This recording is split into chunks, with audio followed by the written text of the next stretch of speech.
Today we're talking to St Albans City manager Ian Allinson after the Saints have ended the home leg of their National League South season with a 2-2 draw at home to East Thurrock United. A highly entertaining game, Ian. I should think the spectators will have enjoyed it, but at the end of it, are you happy with just a point? I think in the end, when you go 2-1 down with sort of 4 or 5 minutes to go, then you have to settle for a point. But I felt, especially in the second half, we got in some really good positions, and our final pass or our final cross or our final decision was poor, and it let us down a lot, I felt, in the final third. But there again, they always look dangerous on the counter-attack. Rush has had to make 2 or 3 really good saves. I just didn't think we defended very well today, which is a shame, because over the last few weeks we've defended extremely well. And James hasn't had a lot to do, but today he's had to make 3 or 4 really good saves. And it was just some of the areas where, if they're cutting back onto their left foot, we should be squeezing out, and we didn't. And then we give a cheap penalty away. Tom Garden was an awful challenge. It was a cheap penalty, and Rush has again had to keep us in it. So overall, I felt, we played some really good stuff, but I felt in the final third, in the last 20-25 minutes, we just overcomplicated the game a little bit. It could have been about 4 all at half time. Chances were coming thick and fast at either end. First couple of minutes, Charlie Walker hit the inside of the post, but then almost straight away they're down the other end, and they're 1-0 up with a great goal. Yeah, and then James had to make a save just before then as well, and then they've had the one-on-one where he sliced it wide of the far post. So again, it was probably a little bit too open today, but last game of the season in terms of where we are at home, again we've had 640 odd I think turn up here, which is a fantastic return, considering where we are 8th in the league. So we've got to thank the supporters for that, because they have turned out in their droves this year for us. They've been excellent, and just a shame we couldn't have finished with a home win today, which would have been nice. As we say, it could have been lots of goals there. Do you excuse the defence for the way they played tonight today? I know you weren't happy with it. Do you excuse it because it's the last home game season, sign it off as one of those things, or does it give you things to think about? No, I think it gives us loads, and I said that to the players afterwards, because we have to improve in them areas, and and if we want to improve on what we've done this year, that's certainly going to be the basis of where we have to start next year. We've certainly got some exciting players going forward, but defensively at the moment we look a little bit frail. I think that's probably 41 goals we've conceded since Christmas in the last 21 games, so that's not good enough. If you concede 2 goals every game, you're going to put yourself in trouble. So we know some of the areas we've got to go and work on. We've got to bring some players in that are going to defend properly, and at the moment some of the players here have got to improve us. They won't be in the side next year when we start at the beginning of the season. So no excuses from everybody today, no excuses because it's the last home game, no excuses because it's the second from last game, because we set our standards over the last 5 or 6 games in where we wanted to finish the season. Thankfully, David Noble's got a great goal to keep us unbeaten in the last 6 games, and I want to do that next week going to Eastbourne. So no, we wanted a clean sheet today, and we wanted to win the game as we did on Monday. Talking of David Noble, we had to wait a long time for him to get a goal or 2 for the club. He got his first 2 today, of course. First one was a free kick deflected. Keeper probably would have covered it had it not been deflected. The second one, what a great strike. Where has that shooting been all season? There's one thing that's been missing from his game. Well, I think it's because of the shape we've played the last few games. Playing the withdrawn striker has obviously helped David. It's given extra body in midfield. And the early part of the season, I think we was probably playing him a little bit too deep, where we've got Sol that does the holding job a little bit more, which gets David onto the front foot, and he can join in a bit more than what he did at the beginning of the season. And as you can see there, he's got a great shot on him, and it's sort of given him a little bit more new lease of life over the last couple of games, because Sol and Kieran have got good legs in there. They're both 20 years of age. They've got good energy, and with David's quality in there, it's given us a great little diamond in there at times, which has caused teams problems. And especially first half today, I thought we caused them a lot of problems going forward, and could quite easily have gone in sort of 2 or 3 up at half time.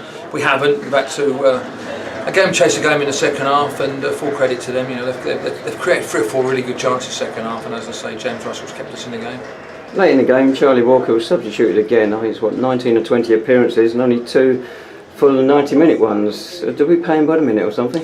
I think the thing was with Charlie, because we're playing him up front on his own at the moment, he's doing a hell of a lot of work, and bringing on fresh legs at that stage of the game obviously helps us from that side of it. But I think he was one of probably Zane, Sean Lucian could have quite easily come off today. But I just felt with Merce coming in behind them, and the other 2 just taking up little pockets still might cause them problems. But no, Charlie, as I say, he has to go and lead the line on his own. He's worked tirelessly for the last sort of 5 or 6 weeks, and he's put a great effort in obviously trying to get us back on track from where we lost our way. So he's going to do that, but he'll get fitter as well, because he missed the first half of this season due to an injury, and we can get him in pre-season, get him training properly, and hopefully we'll see even more from him next season. And I think already we've seen enough that the guy can score goals. He's got a great shot on him, and he's got a great eye for goal, and just sometimes we just tend to wanting to walk it in a little bit today. We might have been better off having a shot and picking the ball out a little bit earlier than what we did. Right, Charlie might not see the end of games, but Sam Merson does. The 32nd time he's come on as substitute. Great for you to be able to bring on a player like that, but it must be frustrating for the player. It probably is, but again, as we've said all along, we need to get him back to playing like he was when Junior Moraes was suspended, because he was on fire there. I think he scored 5 or 6 goals. And he probably hasn't had a good run in the team, so unfortunately, some players are going to be like that. But we need to have a look at him in pre-season where we are with him, as we said there. It's frustrating from his point of view.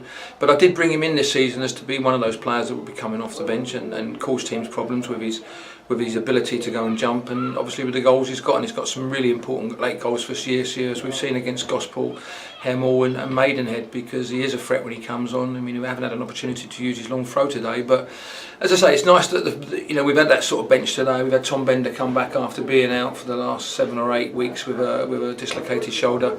Graham Montgomery's come back with a calf. He's had a calf problem for the last 3 weeks, and we've got young Joe Robinson and George Casey.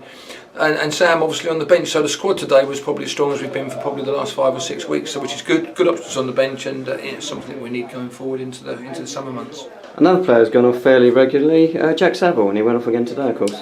Yeah, Jack picked an injury up on Monday. He managed to train on on Thursday night with it, but you can see he's got quite a bit of bruising and a bit of swelling on the front of the shin.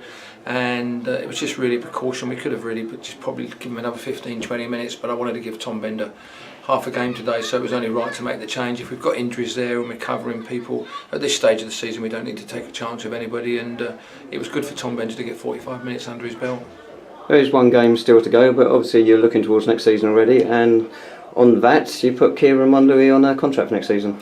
Yeah, I just felt he's come in and give us a good energy. Again, he's 20 years of age, he can play in sort of 2 or 3 positions for us, but when he gets on the ball and starts driving beyond people, and his all-round ability, and I think you've seen it again today, the 3 in midfield and the 2 wide men have caused him lots of problems in the first half.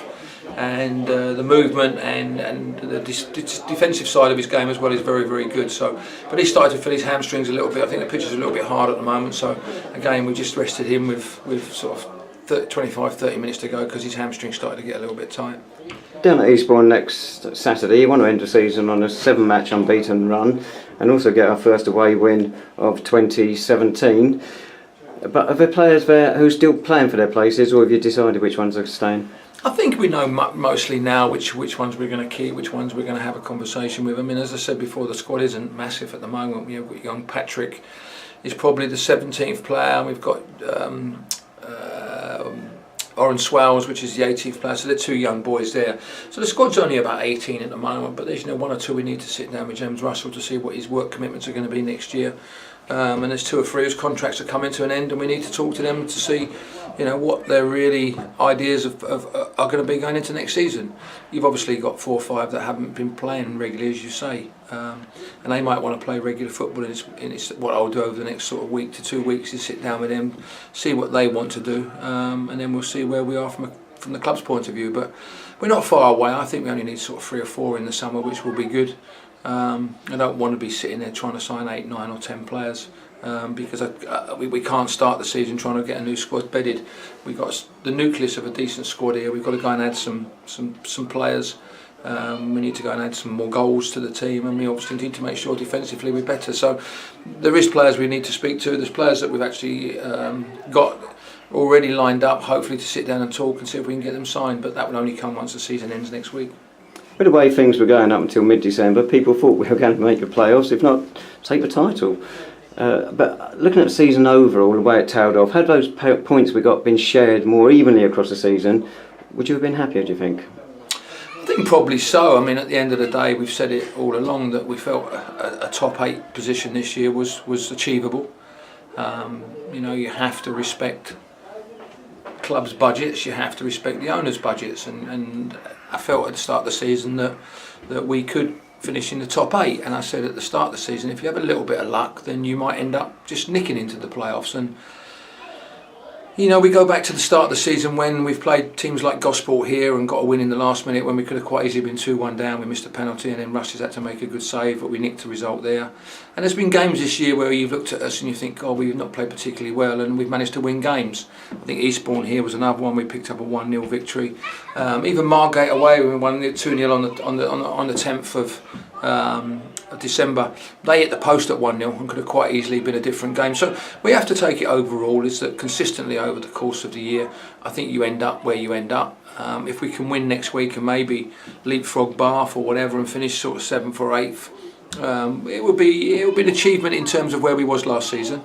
But we also need to know that we've learned a hell of a lot this season in where we are, what we've got to improve on.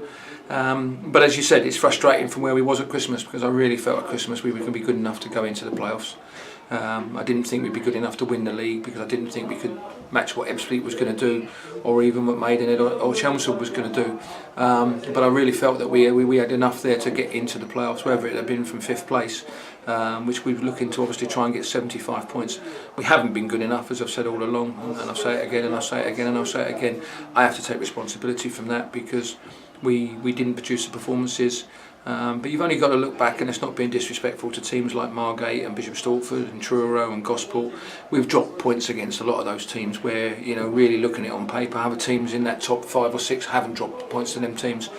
We've drawn twice with Maidenhead, we've drawn and beat Chelmsford, we've drawn and beat Hungerford, we beat Paul. So all them teams, and we beat Dartford twice. So all the teams in and around above us, we've actually got good positive results against. Apart from obviously the teams like Barthampton and Ebbsfleet, who have beat us quite heavily. I think the 2 defeats to Oxford over the Christmas period highlighted some weaknesses we had. And then making the changes we made in January, bringing a few players in, really. Was it the right thing to do? You have to look back and say it probably wasn't, but that's not being disrespectful to the players that we brought in. But we needed to get them up to match fitness quite quickly, and we never had an opportunity to do that. And then, as I say, we probably should have acted a month earlier than we did in terms of having a bit of a clear out at the end of February. We should have probably done that at the end of January. And whether it had been good enough, I don't know. But certainly with a bunch of boys we're working with now, we've got a real good energy about us. We've got a real good team that want to go and play and express themselves and try and make things happen. But as I say, we've still got a lot to learn in terms of us progression from hopefully into the playoffs next season. But we've got to see where we are once we come back in pre-season.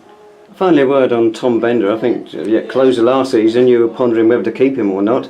He's bounced back. He's got a supporters player of the year. I think it's either between him or Scott Thomas to go and win that. Right decision?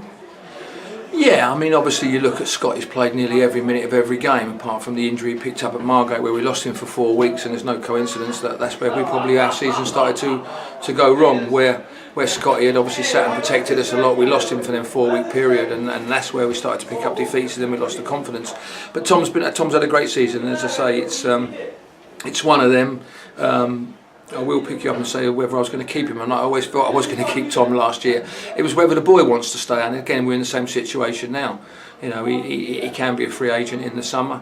We've already spoke to him now about signing for next season. We're not a million miles away, and it's something that we've got to obviously sit down over the next 10 days, 2 weeks. But I'd like to keep him here. I think he's been a valuable asset to the team.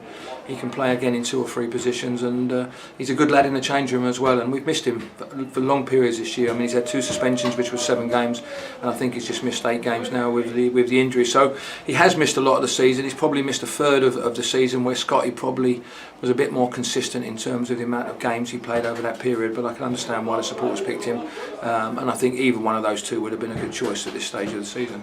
Lovely, thanks so much, Ian, and thanks so much for the comprehensive answers there. So the Saints, we end our season next Saturday. Yeah, we'll do 29th of April down at Eastbourne United. Kick-off, Eastbourne Borough even. Kick-off at Priory Lane is at 3 p.m. as National League South.